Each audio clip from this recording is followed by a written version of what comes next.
Everyone. I wanted to talk with you about this week because it's a really game changer week for everybody. Saturn and Pluto are conjuncting each other. This has been coming together since 2017. They're kind of a merger. Pluto is the wrecking ball and Saturn is the lord of karma. Think of it as a cosmic merger. So what it means is there's an area in your life that is ending. No matter what you say about it, no matter whether you want to do it, it's ending. And I'll tell you exactly where it is if you know anything about astrology. It's at 22 degrees Capricorn. So you go to astro.com or wherever and you find out where Capricorn is in your chart, and that'll tell you the area that is being affected. In my case, it is the 7th house, and it's landing right on my Jupiter. At 22 degrees Capricorn, which means there's huge changes that need to go on in my marriage and partnership area of the chart, something that I have only been working on forever. But now I'm finding that I've reached this kind of a turning point where I need more help, more assistance. I've been overgiving, for another colleague of mine, it's hitting in her 4th house, and what's happening, that's the house of home and roots and family. She is obsessed with cleaning out her house and her basement and just getting the past out of here. But there's an area in your life where it's the end of a 38-year cycle. It was last year, by the way, November of 1982. And if you weren't born yet, ask your parents what was going on with them. And so you literally, as astrologer Anne Ortley said, you got to put that area in a garbage bag and take it out to the dumpster or compost it in some way, because no matter what you do, there's an ending. Now, in the bigger picture, Saturn and Pluto on the south node is stuff that's going away. Saturn and Pluto on the south node is patriarchy. Patriarchy is the rule of the fathers. Now, what's the rule of the fathers? It's that which is male, and this adversely affects men and women both. I think that Anne Ortley said that the website of the Draft Bureau was shut down because of so many activities. People are so worried that there's going to be a war that young men were going to see what their status was. It's the end of power over. It's the end of enslaving humanity to big pharma, to agriculture the way it's been, the big chemical companies, the movie Dark Waters with Mark Ruffalo about DuPont, polluting the water, polluting the air, having vaccine mandates, whether you want them or not. This is all part of what's coming up. So I don't want you to be, here's the thing. We cannot feed the monster of patriarchy and slavery with our fear and our anger. Righteous anger, yes. Righteous anger is you vote for that stuff which is sustaining. Many things on the planet have become completely unsustainable to life. And when it's unsustainable, there's it's almost like its own death is contained in it. Because that which gives life, right? Like springtime. The more life, the more life. We know from the electromagnetic frequency pollution, the sperm count of men has gone down 50% in the last 50 years.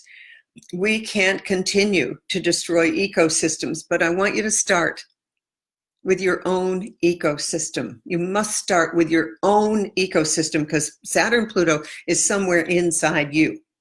All right, it's somewhere inside you where you need to free yourself. And that is the one place that you can do something inside of yourself. That's been my message forever. You heal it in you. It helps heal it out there. That doesn't mean that you sit and wait for someone to come and rescue you. No. Righteous anger, though, is healthy. Just don't stay there. Work on your own pain body, as Eckhart Tolle calls it, the pain body, which is this semi-conscious part of us that wants to feed on negativity and anger and what's going wrong.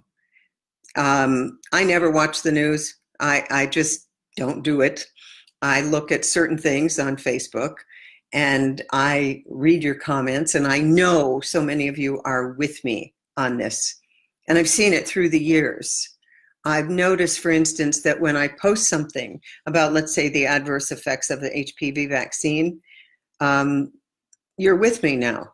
You're with me. I don't have the trolls with 100 comments of, were you ever a doctor? Or, the character assassination. If you don't like what the person is saying, then you assassinate their character. So I just want you to know this is a week when things may well feel very difficult because we're coming to the end of a huge cycle. And you know what they say, just before you get to the gate of your liberation, the lions roar the loudest. So take heart, take care of yourself, try to look for things that are joyful and funny, no matter what, and make sure that you pick up the phone and call someone who's going to be on your side. This is a time, I think, when we need to say, maybe every hour, maybe every 5 minutes, I accept divine love. I accept divine love. I know that there's other intelligences that are here to help me, here to sustain me. I'm going to keep my vibration as high as I can to align with those energies that are going to take care of this. I'll do my part, but I don't have to be a martyr and do everything. And that's where it's hitting me. Like, overgiving. Like, you do not need to be a martyr. You get to have love without being a martyr. You don't need to learn to earn it. Okay. You don't need to earn it by acts of service or whatever it is, my sort of lifelong path.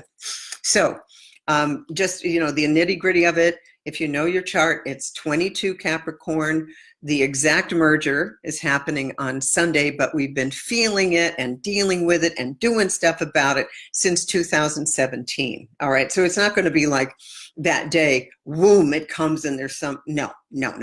And they come together and then they'll go apart. But really all of 2020 is clearing the decks for a new life, a new vision. Will it happen overnight? No.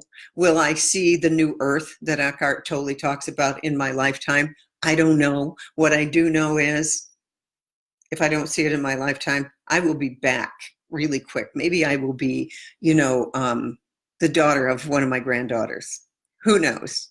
Anyway, I just wanted to give you a little heads up about this week for your health. Oh, also, just before things leave, the final thing, they rear their head. It's like, I don't know if you experienced this. I did. This December, I heard from so many people from my past. So, my energy vampires from my past, like a final pass through. Okay. All right. Thank you for the likes and hello from Germany. Thank you.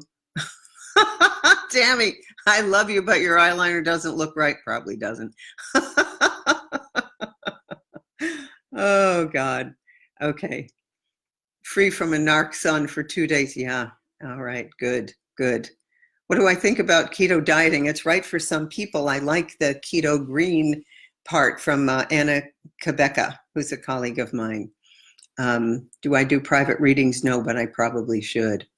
Oh, yeah, Jennifer, important week in New Jersey for religious exemptions. We're fighting to keep this light. Yes. In Maine, we have on March 3rd, we have a citizen referendum. We got 93,000 signatures to overturn LD 798. So the vote is March 3rd. So I'm going to be saying something about that, because listen, everybody, this is not about vaccines. This is about civil rights. This is about who owns your body. This is about you taking control of your own health. Okay, so I'll read your comments later, but I just wanted to get this in. Yes, Idira, I accept divine love. That's what we got to do. I accept divine love. I have a little thing that I do all the time. Let me share it with you. Okay, here we go. This is something I do almost every day. Hands together. With my spirit and the help of the loving angels of the light, I focus divine love throughout my system. I acknowledge the Saturn-Pluto conjunction, where it lands in my own life, in the lives of all of you, and in the lives of all of you listening.